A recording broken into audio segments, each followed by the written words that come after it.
In this video, the FlexiCapture project has been uploaded to the server and pre-configured. The NLP model, consisting of segmentation and extraction models, is trained on the images of the default variant.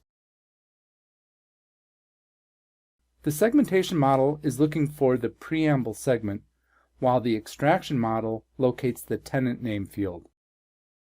The batch is not locked for training by operators, which means that learning by feedback is enabled. Also, the training stage is enabled in the workflow. Let's import new documents through the scanning station and see how pre-trained NLP models work.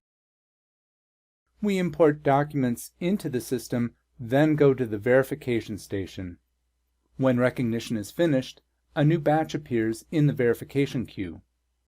The preamble segment is correctly located on all documents, while the tenant name is missing on some of them.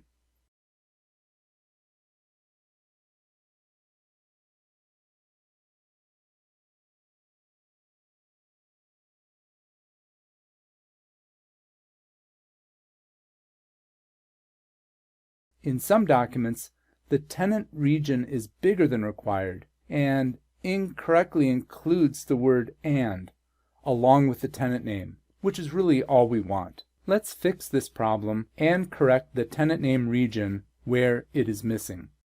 When verification is finished, close the task and go to the project setup station. A new general NLP training batch has been created automatically, and images are copied there. Additional options for NLP training batches are available to help you customize the training process. These settings can be found by right-clicking the training batch and selecting the Show NLP Batch Settings command.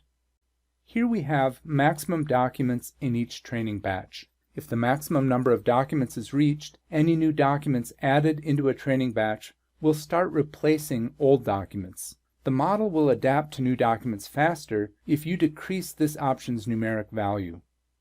Maximum percentage of replaced documents indicates the percentage of old documents that can be replaced with new ones during one training session. If the operator attempts to use too many new documents for training, only the allowed percentage will be used. Start training if batch contains more than X new documents or more than X percentage of new documents. This setting means that training will start only when the number or percentage of new documents added into a training batch becomes equal to or greater than the specified value. Otherwise, training won't start and an entry will be added into the task log saying that there are not enough new documents to start training. The percentage of documents to be used for training setting specifies the percentage of documents to be used for training and, by extension, for testing. For example, if you limit the percentage of for training documents to 70%, the remaining 30% will be marked for testing. We will not change the default settings here. Let's send documents to verification again to see the training results. The recognition is finished and a new task appears in the verification queue.